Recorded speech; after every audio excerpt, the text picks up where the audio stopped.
Hi, this is Joe Ziemba, and I host the podcast When Football Was Football here on the Sports History Network. I'm also the author of the recent book, Bears vs. Cardinals, the NFL's oldest rivalry.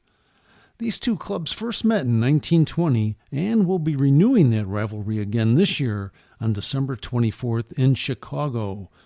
In honor of that occasion, I'm very pleased to announce that the Sports History Network will be offering 2 free copies of my book to its listeners.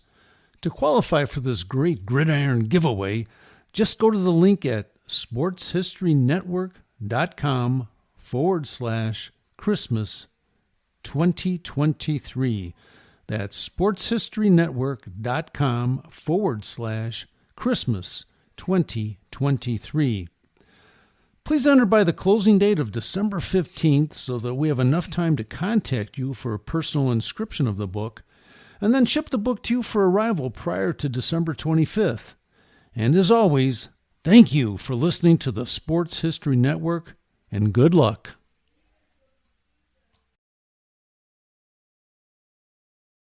Welcome to the show, everybody. So glad you're here. What a whirlwind Friday it has been. I'm recording this thing on a Friday night after a fun day of streaming, eating, and a choir show. Magical show, to be exact, where it takes you back to Renaissance England for Christmas time. And they sing, and they just eat food, and the choir sings. It's a great time. So the day started off innocent enough. We, logged on to Twitch like we do every morning, it seems like lately, which is fun and exciting. Playing COD, of course, with Call of Duty for all you non-gamers out there, with my buddy Fallon. All right, we're heaving along just nice, and I fire up the stream, and yesterday my buddy Black Widow 51 says to me, "Hey, if you have Mountain Dew in your camera, there's a chance you could be featured on the Mountain Dew live page." So, me being the gaming man that I am, I'm like, all right, well, say less, son. So I proceed to down a code red and decide to put it on my camera, on my microphone, right in front of my camera, thinking, yeah, we ain't gonna get too far, right? About an hour into this thing, Mountain Dew Gaming shows up and asks, "Well, do you want to play?" I said, yes, of course I want to play. Let's play the game. And I also said, "Oh, bleep, this is for real." And they said, yes it is. So then I had, accepted their terms and conditions, which was fine. And then proceeded to play Call of Duty and wait my turn in line, which could have been anywhere from 15 to 90 minutes. And also, you then they would let you know, and then you get 15 minutes of fame on the Mountain Dew live stream. All right, I was like, oh, okay. Well, I guess we're just gonna get on the live stream and call it good. But in between of me waiting, Mountain Dew drops 40 subs. Okay, subscriptions to my Twitch channel, by the way. That's what that is. Podcast is free. You can donate if you want to. That's fine. But majority of this podcast is free. Okay. The Twitch channel, however, we got affiliate. All right, so we can get some subs. Mountain Dew drops 40. Then I get into a game, and they're like, "You're on. Show us what you got." And I'm like, "Oh my gosh!" At this point, I am a glass case of emotions. That I am fraught, don't know what to do, and palms are sweating, armpits are gleaming with sweat as well, and I'm in Resurgence Quads, my home, my safe space, and they said every kill you get, we'll give you a sub, we'll gift a sub, right? I'm like, okay. I start racking up subs, 5, 6, 7. Then they said, you get to 10, we'll do something special for you. All right. I'm at 7. No sweat, right? No. There was sweat to be had. Because we tapped out at 9, boys and girls. And then they said, oh, your teammate's still alive, so if you get the dub, then we'll give you a big surprise for that then too. We ended up getting a second place, but they still came in and dropped another 160 plus subs after that. Mind you, I only had 67 followers starting the day. We ended the day with 23 extra followers, but we also ended the day with 203 gifted subs, or 205 subs for the day total. Mountain Dew Gaming came in like a wrecking ball. And my boys, I tell you what, they were up for it. The chat was lit. Man, and if you guys ever get a chance, I know I stream during the day most days, and everybody's got a job to do. But my boys in the chat brought their A game. And it was grand. If you ever want to go see a real life reaction of this happening, go to my Twitch page, One Guy with a Mic. It's one of the videos on demand, and you can watch it. It's about the 2-hour mark of the stream is when, about an hour into the stream is when all hell breaks loose of this happening. You can also go over to my YouTube page and watch it as well, One Guy with a Mic. For anybody new to this channel, my kid's really trying to tell me, hey, you got to push this thing ahead. So, I'm taking his advice today. Make sure to hit that like button, hit that follow button, ring that bell. Make sure you have auto downloads on, so every episode automatically downloads for you. No sweating that. Then that way you can listen to me anytime you want. As always, this podcast is brought to you by shankitgolf.com. We do have a nice little partnership with them, ambassadorship. One guy in the code is what's going to get you a discount for all your golf needs. And just think, it's Christmas time, and golfing season's right around the corner. So go ahead and get yourself some new golf apparel. You always need a nice hat. You always need a nice polo. Go check it out. I think they got bags too. Oh, and I love their golf gloves. Huh. But yeah, this has been a real range of emotions for me today. And I'm still quite numb, even as I'm recording this at almost 11 o'clock on a Friday night. I don't even know what this podcast is going to be about because, see, here's the deal. I was planning on streaming for 4 hours a day. That would have been from 10 to 2 Central Standard Time. And then work on my podcast and be prepared for the other 3 hours before I had to go to the kids' Madrigal event. And I ended up streaming almost 5 hours. And then it's just been crazy. And I mean, then it was just a calm yourself down type situation. Really couldn't get it going. Really just couldn't wrap my mind around what happened. So, big shout out to Mountain Dew Gaming for coming through the way you guys did. Really appreciate you. Unbelievably appreciate.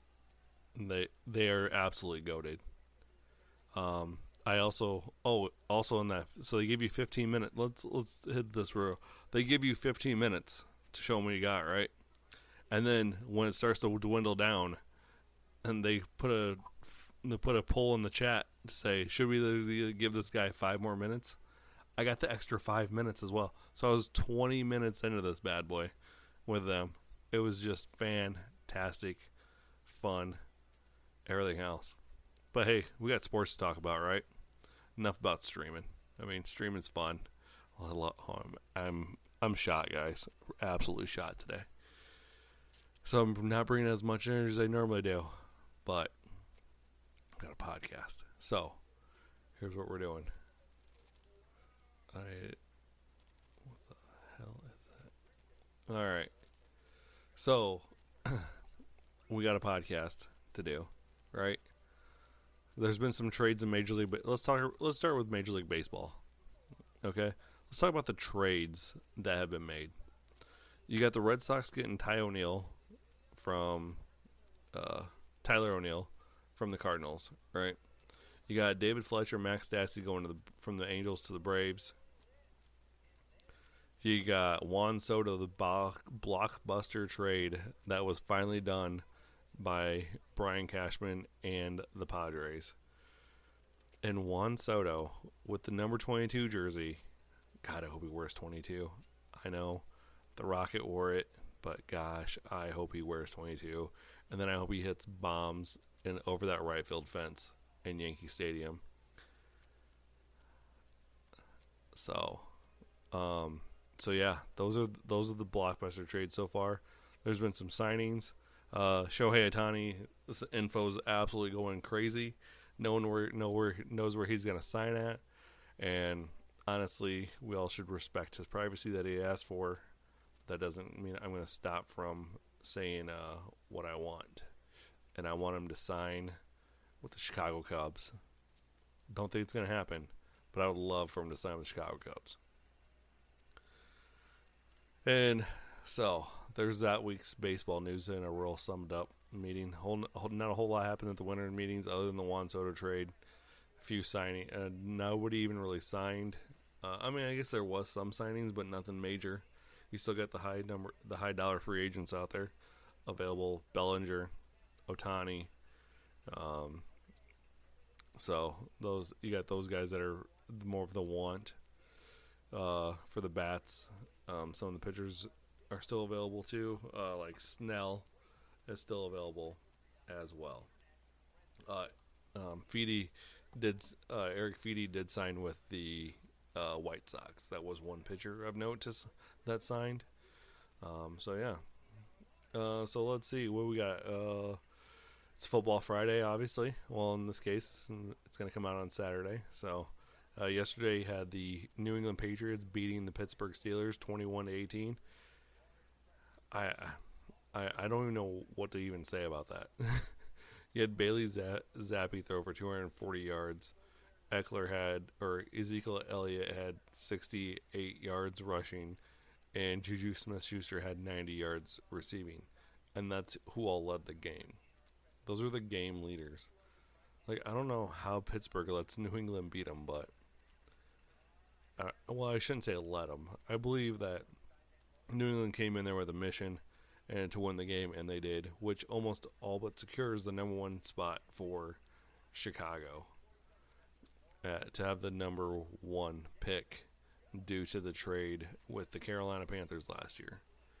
That netted the Panthers with Bryce Young. So, what do we got going on in the NFL? Well, this week we got some good matchups. We got the Cowboys and Philadelphia Eagles on Sunday Night Football, and we got two Monday night games. We got Tennessee, Miami, and then we got Green Bay and New York as well. One's on ESPN, the other one's on ESPN Plus /ABC. Sunday matchups, you got Houston and New York, which Houston's trying to stay in place for the wild card spot. You got a divisional rival between Detroit and Chicago. You got Tampa Bay and Atlanta. Atlanta wins that game. They got a 2-game lead up in the South, which Arthur Smith, who would have thought that? You got KC and Buffalo as a 3 o'clock game today, or on Sunday. You got San Francisco, Seattle at a 3 o'clock game. So you got some playoff implications there as well. And you got Jacksonville and Cleveland, and Jacksonville might be without Trevor Lawrence, which then gives C.J. Beathard the start. So that's a quick little rundown of which games are going on that are important this week. Obviously, you got the Vikings, Raiders, which it's kind of a bad deal for me being a Raiders fan, but also support the Vikings because it was my grandpa's team. So why not just give our picks real quick, shall we? I mean, we're here. Might as well do it, right? And then we'll get into college football and how much fun that's going to be. All right. You got Tampa, Atlanta. We're taking Atlanta. It's at home. Detroit, Chicago at Soldier Field. We're taking Detroit. Indianapolis, Cincinnati. I'm going Jake Browning over Gardner Minshew. We're going Cincy. Jacksonville, Cleveland. Well, if we don't have Trevor Lawrence, it's a Cleveland Browns victory. If we have Trevor Lawrence, I believe the Jaguars win. Carolina, New Orleans. Every time I go for Carolina, they disappoint me. So we're just going to leave the disappointment alone. Even though they did fire Frank Wright, and they were coming off their not a bye week. They played last week. Houston, New York. We're going Houston because that defense is awesome. And C.J. Stroud is playing like the number one draft pick he should have been. Los Angeles and Baltimore. In Baltimore, we're going Baltimore. Minnesota, Raiders. We're going Raiders. Obviously, we're a homer, so we're going Raiders. Seattle and San Francisco. We're taking the San Francisco 49ers. San Francisco treat. Buffalo, Kansas City. I'm going Buffalo. There's a lot of people hopping on Kansas City, but Kansas City has lost the last 2 weeks. And they have lost to, I shouldn't say they lost the last 2 weeks, but this is what they've done the last. So they lost their first game against the Lions, right? Then they rattled off 6 straight wins, and ever since then they've gone 2-3. They lost to the Broncos. They beat the Dolphins in Germany, which I can't factor that game into a fact because it was Germany, and I understand both teams are over in Germany, but I still feel like that's not really a home field advantage type thing or anything. So it should have been a Chiefs home game, but I feel like you don't get a full Dolphins experience in Germany like you have been everywhere else. They lost to the Eagles, they beat the Raiders, and they beat and they lost to the Packers. So they got the Bills, and then they got the Patriots, Raiders, Bengals. Obviously, losing to the Bills isn't going to be the end of the world, but as they still make the playoffs and still finish with the second seed, but they have a chance to be the first seed. But I really still think that the Bills come into Arrowhead and the Bills win. Then you got Denver or Los Angeles. Russell Wilson's cooking, and he's going to cook at SoFi. So, going Russell Wilson. Philadelphia, Dallas. Now, at the start of the year, I said they were going to split this matchup, right? 1-1, 2-0. Wasn't going to happen. 1-1 was. Philly won the first matchup, so I'm going Dallas this matchup on Sunday Night Football. That's going to be a great game. Monday night, first matchup, Tennessee, Miami at the Hard Rock Stadium. Miami, of course, and Green Bay's beating the New York Giants because they got Tommy DeVito and nothing else. The New York Giants are not in a good state of football right now. That's for sure. As much as I dislike that, I think that they should be more of a team. They should be better than what they are. So that's what we got for NFL picks this week. And what do we got going on in the college football ranks? Well, we got the Army-Navy game on Saturday at 2 o'clock on CBS. Unfortunately, neither one can make a bowl game because the rule stipulates before the Army-Navy game, if they want to make a bowl, even though they each have a chance to get to 6 wins, they have to have it before the bowl selections. So, therefore, they are not going to a bowl. But I'm going to take Navy on that as well. Now, let's talk about some of the bowl matchups that we got going on here. The ones that stand out to me, first of all, before we get to the college football playoffs, right? Let's see. Before we get to that, stands out to me, you got Iowa, Tennessee in the Citrus Bowl, Liberty, Oregon, and the Fiesta Bowl, because the Fiesta Bowl always has magic, especially ever since the Boise State Broncos beat the Oklahoma Sooners on the Statue of Liberty play, which is the best play in college football. LSU's going to smoke Wisconsin. That's all there is to it. I find that the Toledo-Wyoming matchup is interesting to me as well. Another good one's going to be the Peach Bowl, Penn State versus Ole Miss. That's going to be good. I think the Cotton Bowls are really going to be good between Mizzou and Ohio State. Let's see, Notre Dame, Oregon State is going to be a good matchup. I think here's my thoughts on this. Oklahoma, Arizona. I think Oklahoma doesn't show up for this game, and I think Arizona just wipes the floor with them. Because I think with Oklahoma already having, lost 2 losses on the year, didn't make a championship. It's been an underwhelming year for them. So definitely Arizona just comes out and just smokes them because Arizona's running it right now. I like the Hurricanes Rutgers matchup at the Pinstripe Bowl game. So it's kind of a home field advantage for the Rutgers. I feel like SMU should have got a better game than playing Boston College. I don't think up in Fenway. I think that's kind of. I think SMU should have gotten a way better game, but I understand Liberty ranked higher than them as the other 5 conferences type thing out of the Power 5, so they don't get as good of a matchup. But I feel like playing Boston College, basically in Boston, it could have been a better matchup. And I think SMU goes up there and just smokes them. I really do. And then they make their way to the ACC, and then they can play Boston College all they want and smoke them then too. The Texas Bowl, you got a old Big 12 matchup between Oklahoma State and Texas A&M. Oklahoma State's been playing on fire, but it's Mike Gundy. I don't really trust him. Texas A&M doesn't have a head coach, right? So, well, I mean, they hired one. He's coming back. So, another underwhelming bowl game, USC and Louisville. I think Louisville should have actually gotten something better than that, even though they lost to Florida State in the ACC championship. Then you also got Tulane and Vatech. Again, another 11-2 team. Probably should have got a better matchup than Vatech. Just saying. Now, here's going to be a high-scoring game, and it's just not because I'm a UNLV fan, but UNLV Kansas at the Guaranteed Rate Bowl is definitely going to be a high-scoring matchup. That game's going to have a combined score of like 78 points, I'm sure. Let's see. What else? San Jose State versus Coastal Carolina. That's going to be a fun game to watch. Northwestern, the surprise of the year out of the Big Ten, going against Utah, but at the Las Vegas Bowl. But Utah, who has just been too good, and I think Utah continues with that. And then I like the fact that James Madison got into a bowl game.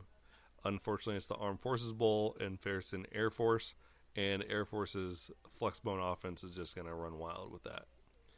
So those are some of the highlights of the bowl season that I like to see. Boise State, UCLA, I think that'll be a fun matchup. And Jacksonville State and Louisiana Raging Cajuns could be a fun time too. So there was a few matchups I didn't hit on. One of them being Florida State, Georgia. Now, I don't think Georgia wins this game. I honestly don't. I think Georgia really hasn't played, as I said, anybody lately. And so it's not surprising that they lost to to me it wasn't surprising that they lost to Alabama last week, right? I wasn't shocked by that. I mean, I said that was going to happen because they hadn't played anybody. I mean, they beat Missouri, they beat Ole Miss, they beat Tennessee. Okay, so they beat 4 ranked teams because Kentucky's 20th, right? And I understand Florida State hasn't played anybody either. Like, I know Florida State fans, you're like, oh, we played somebody. Like, we played some teams. But realistically, your top wins are LSU at the start of the year at home and Louisville at the ACC championship game. Those are your top wins. Because Florida wasn't really that good. And I understand. Like, Florida State fans say, well, we should be in it because we had 11 teams become bowl eligible. Well, that's nice, but what did they do in conference play? Syracuse went 2-6, Boston College 3-5, Miami 3-5, Duke 4-4, North Carolina 4-4, Clemson 4-4, Virginia Tech 5-3, Georgia Tech 5-3, NC State 6-2. Like, that's the problem. Like, let's just take North Carolina State for crying out loud. They beat UConn, lost to Notre Dame. They beat VMI. They beat Virginia. They beat Marshall. Then they won their last 5 against Clemson, Miami, Wake Forest, Virginia Tech, and North Carolina to get to 9-3. Like, that doesn't seem to me like an overly strong schedule. Georgia Tech, they beat South Carolina State. They beat Wake Forest, who, by the way, went 1-7 in the conference and 4-8 overall. Okay, So let's see. They beat Miami. They beat North Carolina. They beat Virginia. They lose to Clemson and they lost to Georgia, right? That's what Georgia Tech did. Syracuse, bowl eligible. They went 2-6 in league play, right? That's what I said. They beat Pitt and Wake Forest. You know who they beat for their other 4 games to get bowl eligible? Colgate, Western Michigan, Purdue, and Army were the 4 games that they beat, or the 4 teams they beat to become bowl eligible, which were all of their non-conference games. Boston College, 6-6 team. Who'd they beat? Holy Cross, 31-28, mind you. I mean, they did beat Army. They beat UConn. Like, we're not beating anybody good, so I can understand why we have issues here. Like, Miami did beat number 23 Texas A&M, okay? But they also beat Bethune and Temple. I didn't realize Temple even had a football program again, because I thought that was, like, not a thing for a while. All right?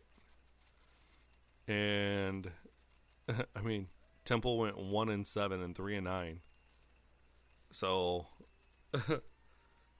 again, I'm sorry, Florida State fans. Your argument of we should be ahead of Alabama still isn't keying up due to strength of schedule.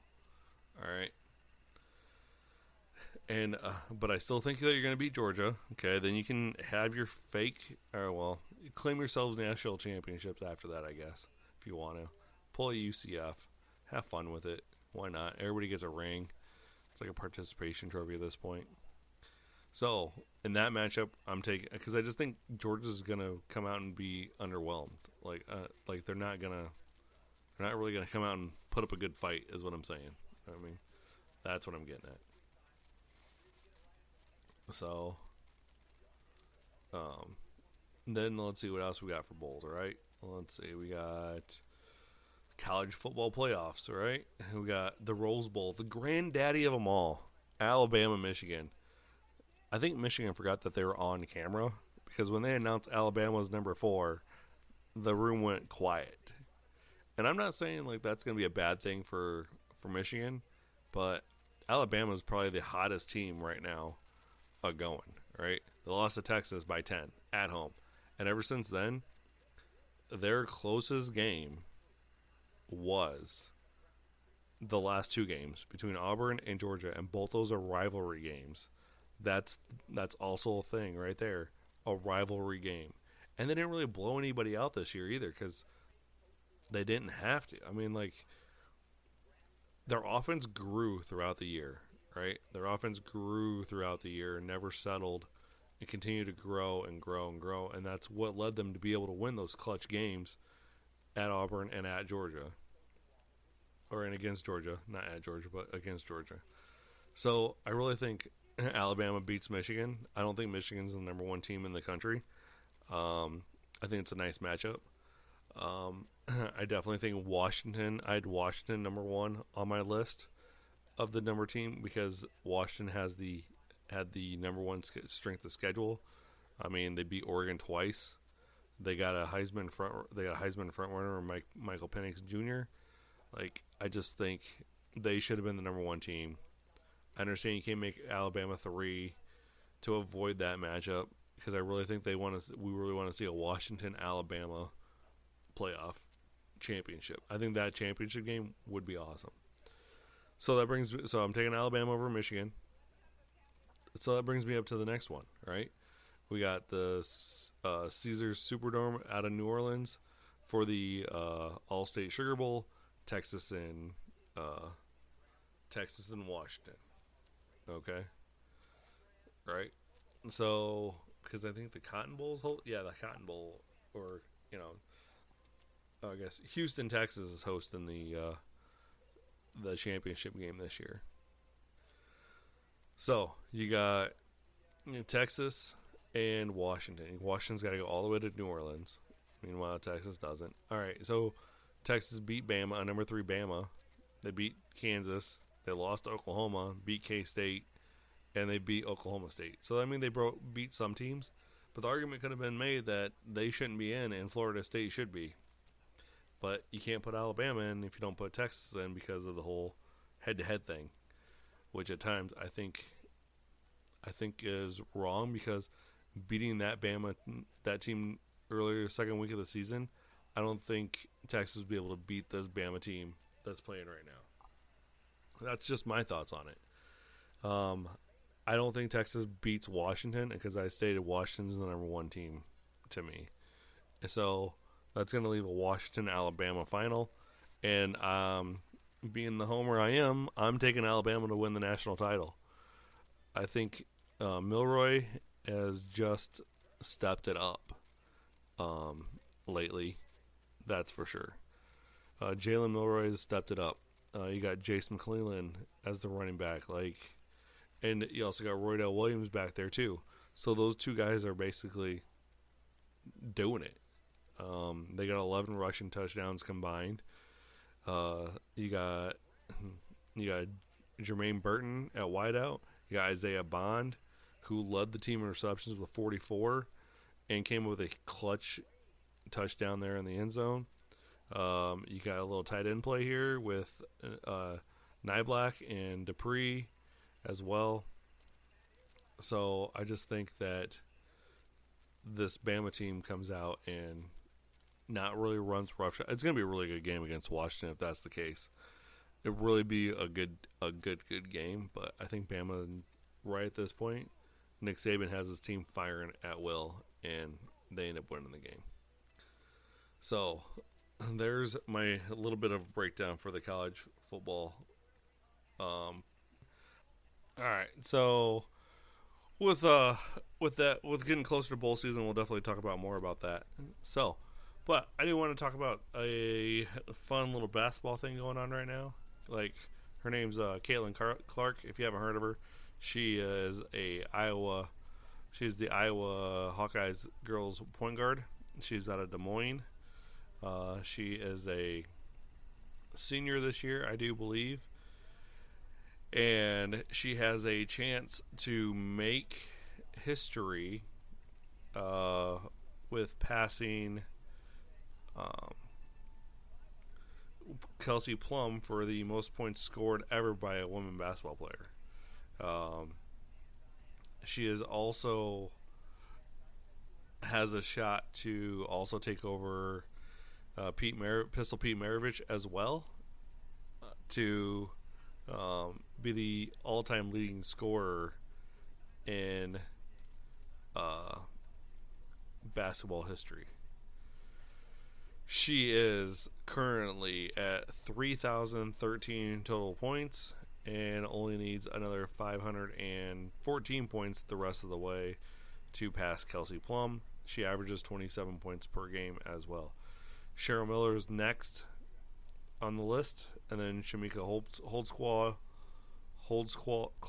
Maya Moore, Elena Deladonna, Ashley Jones.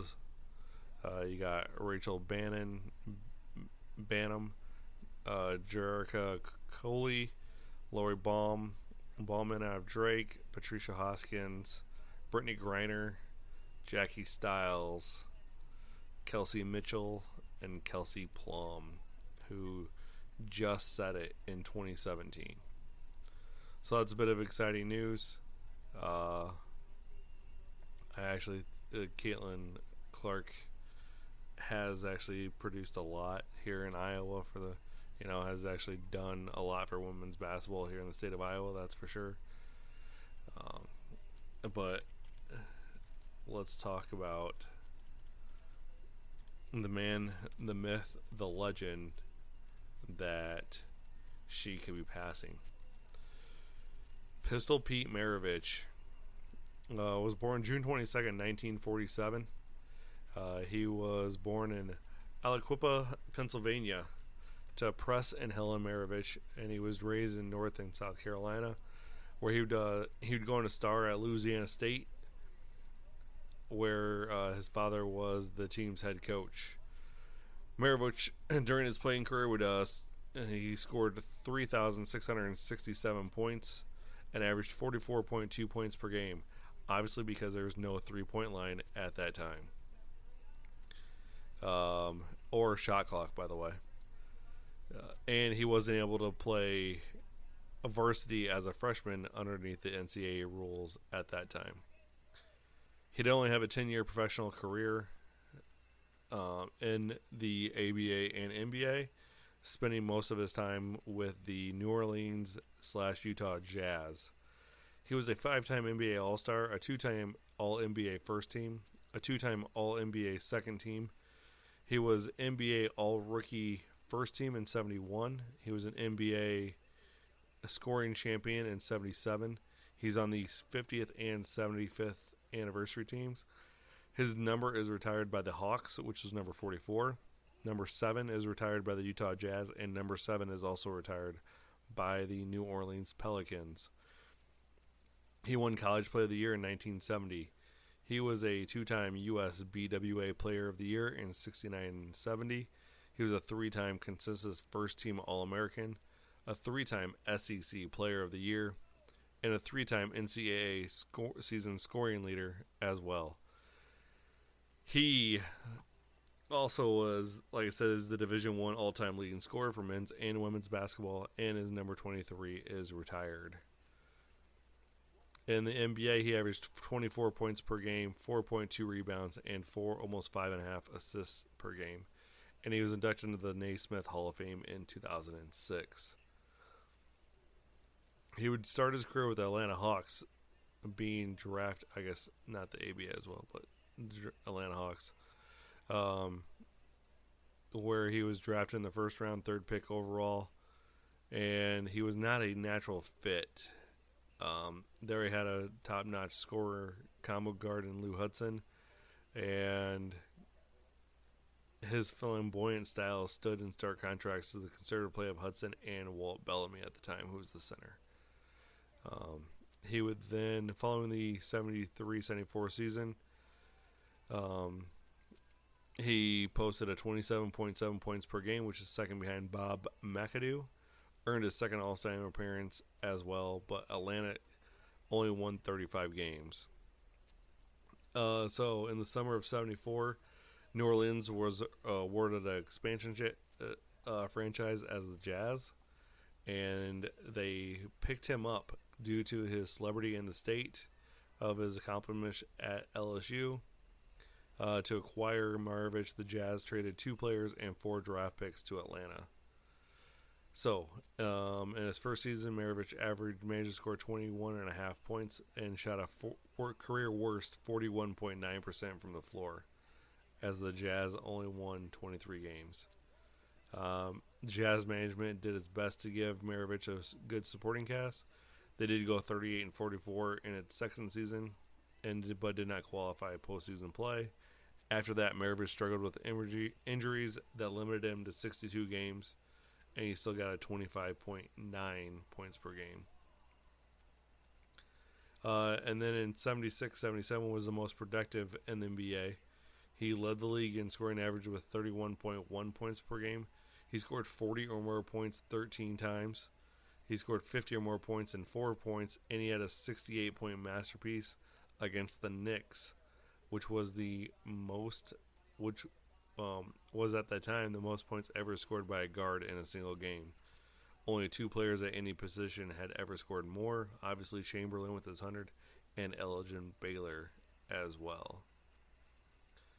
He would go on to earn his 3rd All-Star Game appearance and was honored as NBA first team for a 2nd consecutive season.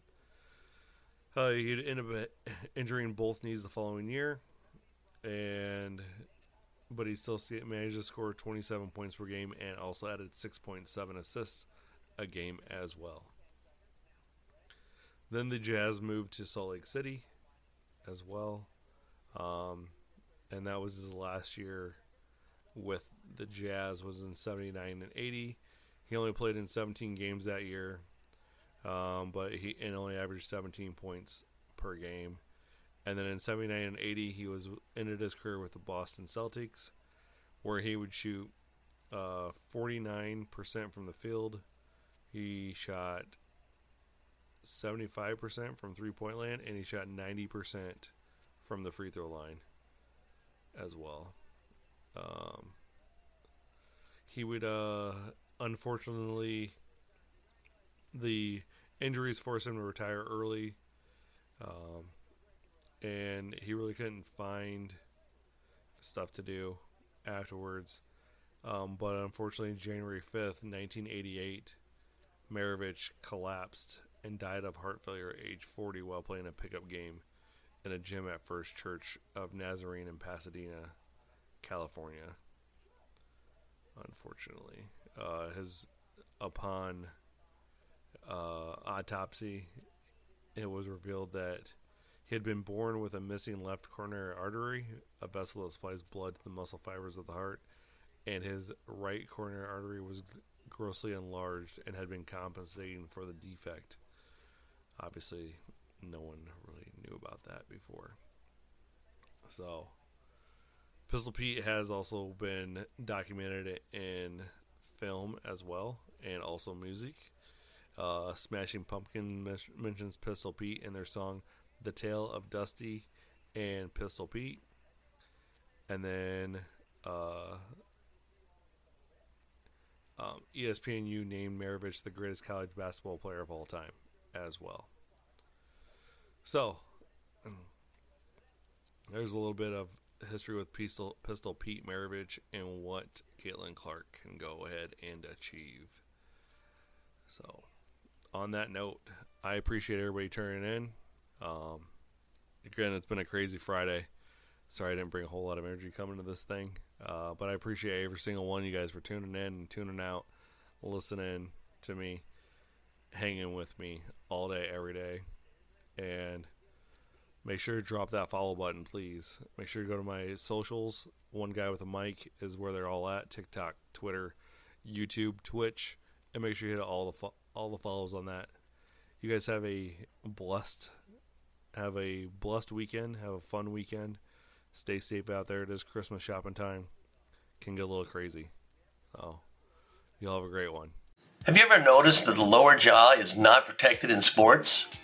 Did you know that 10,800 concussions will happen today? This has been an upward trend for the past 50 years. I'm Dr. Michael Hutchison, a practicing neuromuscular dentist. When my son wanted to participate in football and rugby, I was afraid he was going to get a concussion. That fear led me to finding the missing link to reducing concussions. The fact is, the only part of the skull that is not protected in sports is the lower jaw. If you want to drastically reduce concussions, there are 3 basic jaw positions that affect concussions, and 2 of them are not good. The correct one is called physiologic jaw position. It will dissipate the force away from the brain. Knowing that, I designed an appliance that put my son's jaw in the right place. And as a result, he was concussion-free from 5th grade all the way to senior year. This jaw position takes those 10,800 concussions today down to 28. It's the key to concussion protection. As a parent, this is what you need to know. It's extremely important that the device you are using is on the lower jaw. Thickness of the device is important. Most importantly, it must position and hold you in your own unique personal physiologic jaw position. So if your child goes out on the field with the correct jaw position, your son or daughter will not one of those 10,800 concussions today. Get yours today at powerplusmouthguard.com. Use the promo code POWERUP2023 for 10% off.